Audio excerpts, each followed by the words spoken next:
What's happening, folks? Back with another reaction, back with some more Grace Jones, and once again, major shout out to Seb, who's provided an additional album, and that is Inside Story 1986.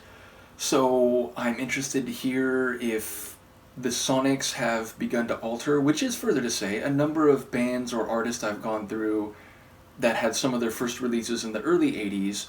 By the time you get to the second half of the 80s, there's some different stylings, maybe a bit more soul, a bit more funk, and we've already had some soul from Grace. So yeah, I'm just wondering if sonically there'll be any perceptible shift relative to the Warm Leatherette album, and obviously, we just heard the original or normal version of Slave to the Rhythm, and indeed, Seth made a good point that some of the remixes are, it feels like there's so many different versions of one tune that comprise that album that we just listen to the main one and we will be moving on. But perhaps at some point in the future we'll come back and listen to some of the other versions. Nevertheless, the first track on Inside Story is I'm Not Perfect, and then parenthetically, but I'm perfect for you. So I like the phrasing. I mean, there's obviously a human humility to the first part, I'm not perfect, and people who can acknowledge that have, I think, a more grounded sense of what it means to be a human and an agent in the world where you make choices and where ethical considerations come into it, and where sometimes you might have a sense for what is correct or what is right or what you should do normatively, only to then regret or wonder whether there could have been a different way of behaving, where you acknowledge your mistakes or shortcomings. But then the second half of the phrase or the title suggests that despite the narrator's imperfection and despite their human nature, they are especially, nay, perfectly well suited for the person being addressed. So I'm inclined to see this in a romantic interpersonal context, and in that regard, the idea that someone could have flaws but be kind of perfectly matched with another person despite or maybe even because of those flaws, there's an emotional logic to that makes perfect sense. So as Luca looks like she might get up to some mischief over there, let's give it a listen. This is Grace Jones. The tune is I'm Not Perfect, but I'm Perfect for You, and it's the opening track of her 1986 album Inside Story.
I see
Well, that's definitely some synth funky music.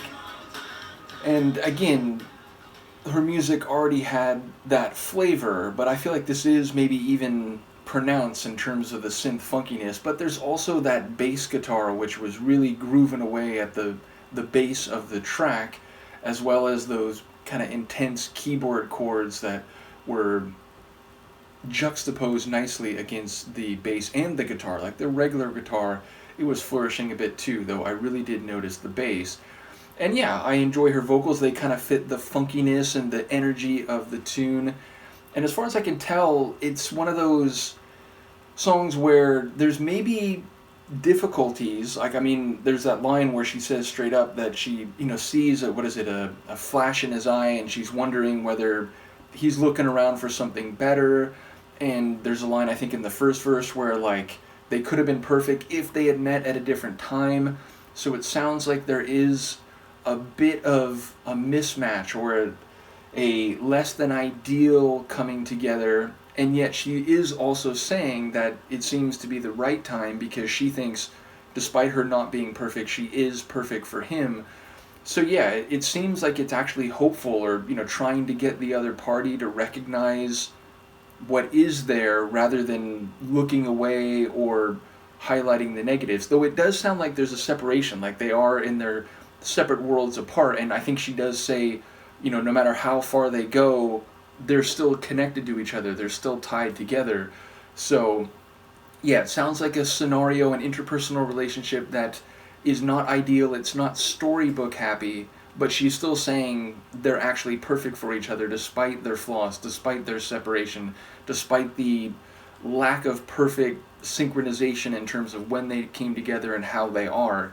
So yeah, that's the way I took it. Maybe I'm missing some elements here, maybe I'm not getting quite the right read on it, but yeah, it sounds like an imperfect perfection, as the title would suggest, and she is actually hopeful for them despite the issues they face, both because of their personalities and because of time and place and specific chronology. So yeah, definitely a cool and funky and foot tapping opening tune. Looking forward to the rest of the album. Once again, big thank you to Seb. Let me know what you think. And Luca, who's now very calm and relaxed, of course. And I will see you next time. Peace.